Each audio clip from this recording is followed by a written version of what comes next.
তুই আজকে এটাকে প্রোটেক্ট করছিস, সেটা কিন্তু বিজেপি দলের তরফ থেকে কিন্তু দেখুন অয়ন, সিপিএম এর সমস্যা আছে। সিপিএম তাহলে 31শে মার্চ যখন অরবিন্দ কেজরিওয়ালের জন্য দিল্লিতে সভা হবে সেটাতে যোগ দেবে না? দেবে না, কারণ অরবিন্দ কেজরিওয়ালের বিরুদ্ধেও তো দুর্নীতির অভিযোগ তোলা হয়েছে। Let me finish. এবং এই যে সিপিএম যখন সারাক্ষণ ধরে বলে যাচ্ছে আইন আইন আইন, তখন তাদের যিনি আইকন তিনি আচমকা স্ট্যালিন লেনিন ছেড়ে গডসের স্মরণ নিয়ে তমলুকে দাঁড়াতে চলে গেছেন। যে মেদিনীপুরে দিলীপ ঘোষের জায়গা হয়নি, সেখানে বিচারপতি অভিজিৎ গঙ্গোপাধ্যায়ের জায়গা হয়েছে। নাও আমার যেটা প্রশ্ন, আপনি রুদ্রনীলের বাইট দেখালেন, সেটা আমার একটা সিম্পল প্রশ্ন আছে। রুদ্রনীলের খুব পপুলার গান, প্রসঙ্গে আসবো। হ্যাঁ, রুদ্রনীলের খুব পপুলার হাওয়া বদলে একটা গান ছিল, ভয় দেখাস না প্লিজ, আমি বদলে গিয়েও ঘরে ফিরতে চাই।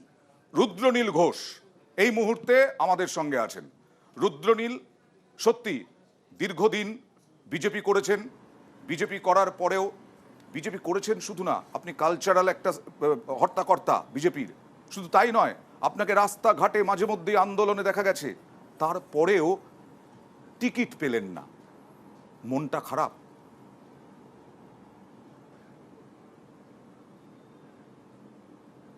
হ্যাঁ, একটু মন খারাপ হয়েছে, এবং ডেফিনেটলি সেক্ষেত্রে আমি নিজে বিশ্বাস করি যে রাজ্য নেতৃত্ব বা কেন্দ্র নেতৃত্ব তারা যাদেরকে প্রার্থী হিসেবে বেছেছেন তারা অত্যন্ত যোগ্য, যে পরিমাপে তাদের বাছা হয়েছে। আমার নিজের ক্ষেত্রে আমার শুধু এইটুকু একটা নিজের ব্যাপার যে, যেমন ধরুন আমরা অভিনয় করতে গেলে যদি আমার থেকে ভালো চরিত্র কেউ পায়, তো আমরা তাদের থেকে বোঝবার চেষ্টা করি যে আমার বদলে তাকে বাছা হলো কেন, তার কোয়ালিটিটা কোনটা রয়েছে। তো সেটা জেনে যেমন পরের বার নিজের সেই চেষ্টাটা করি যাতে সেই সুযোগটা আমার কাছে আসে। মনে করেন অর্জুন সিং, তাপস রায় এরা আপনাদের থেকে অনেক বেশি, আপনার থেকে অনেক বেশি যোগ্য?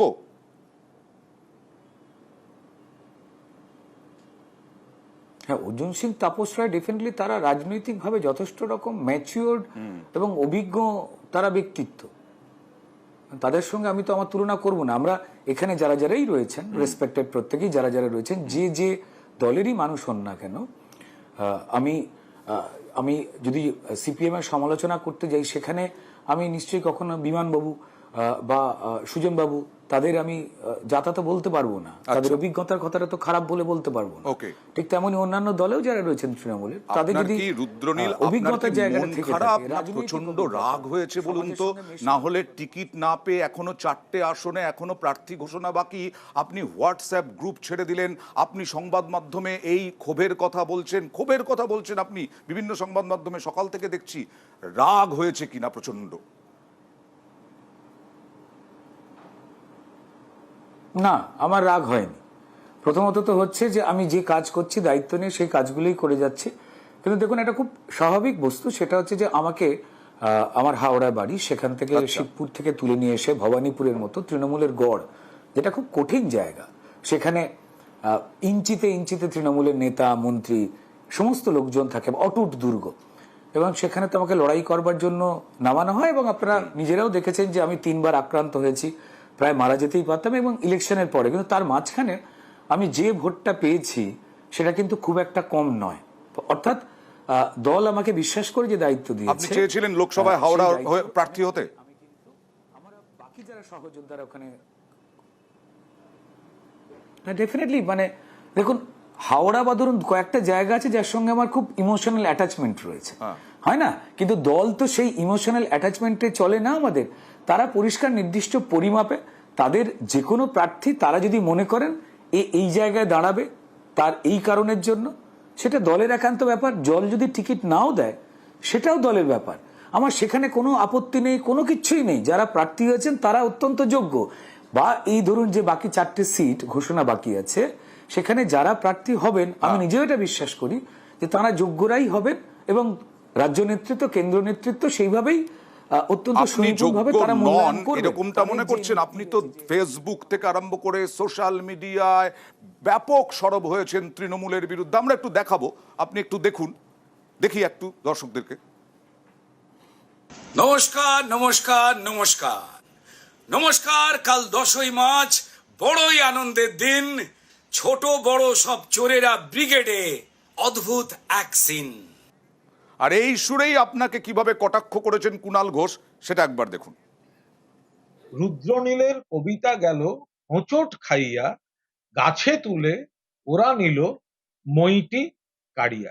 ভারাক্রান্ত হৃদয়ে রুদ্র ছাড়িছেন গ্রুপ, ভারাক্রান্ত হৃদয়ে রুদ্র ছাড়িছেন গ্রুপ, দেশোদ্ধারের বাণী এখন একেবারে চুপ। গভীর সহমর্মিতা সহ কুণালদা। একটা মৃদু হাসি রুদ্রনীলের মুখে। কেমন লাগলো কুণাল ঘোষের এই কবিতা? কবি কুণাল। না, আমার মজা লেগেছে এই কারণে, কুণালদা এমনি খুব মজার মানুষ, ঠিক আছে, খুব মজার মানুষ।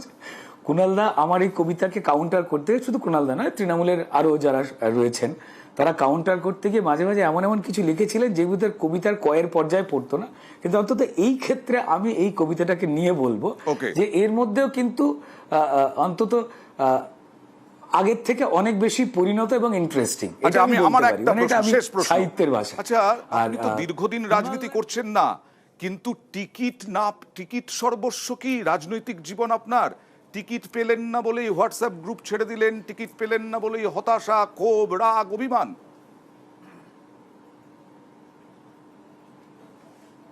না, প্রথম কথা বলি যে প্রথম হচ্ছে যে হোয়াটসঅ্যাপ গ্রুপ ছেড়েছি ভাই, ৭৭টা হোয়াটসঅ্যাপ গ্রুপ আমাকে যারা যারা ভালোবাসেন, পছন্দ করেন, তারা সব গ্রুপে ঢুকিয়ে দিয়েছেন, এবং যেগুলো বিজেপির অফিসিয়াল গ্রুপ নয়, ঠিক আছে, খান ৪-৫ বিজেপি অফিসিয়াল গ্রুপ আছে, আর আমার পছন্দের কিছু গ্রুপ আছে অন্তত আর ৫-৭টা। এই ১২টা গ্রুপে আমি আছি। বাকি প্রত্যেকটা গ্রুপ বিভিন্ন পাড়ার বিভিন্ন গলির আমাদের যারা বিজেপির কর্মী কার্যকর্তা রয়েছেন, তাদের ভালোবাসাতে আমি সম্মানিত। কিন্তু বারবার রোজ ঘুম থেকে উঠে বা শোয়ার অবধি দেখতে পাই যখন সেম ভিডিও সেম পোস্ট, সেটা কনস্ট্যান্ট পোস্ট হচ্ছে, এবং দরকারি যে বিজেপির যে গ্রুপগুলো সেখানে যে নির্দেশ আসছে সেইটা না এই ভিড়ের মাঝখানে হারিয়ে যাচ্ছে। কিন্তু আপনার কেন্দ্র, আপনার যেখানে ইচ্ছে ছিল হাওড়া, সেই হাওড়ায় আপনার পাওয়ার সম্ভাবনা নেই, কারণ আর 4টে লোকসভা কেন্দ্র, ঝাড়গ্রাম, বীরভূম, ডায়মন্ড হারবার এবং আসানসোল, এই 4 লোকসভা কেন্দ্রকে আপনার ইচ্ছে আছে, আপনার প্রার্থী হওয়ার ইচ্ছে আছে। কি হয় না হয় সবই দেখাবো আমরা। অনেক ধন্যবাদ আমাদের সঙ্গে থাকার জন্য। জনতার দরবার আজ এখানেই শেষ করছি। আরো তো ইস্যু প্রতিদিন হবে, রাজনৈতিক ইস্যু, রাজনৈতিক তর্ক বিতর্ক। আমার সঙ্গে জনতা এবং নেতা যারা ছিলেন তাদেরকে অনেক ধন্যবাদ, এবং দর্শকদেরকে ধন্যবাদ। আবার কাল রাত ঠিক 8টায়।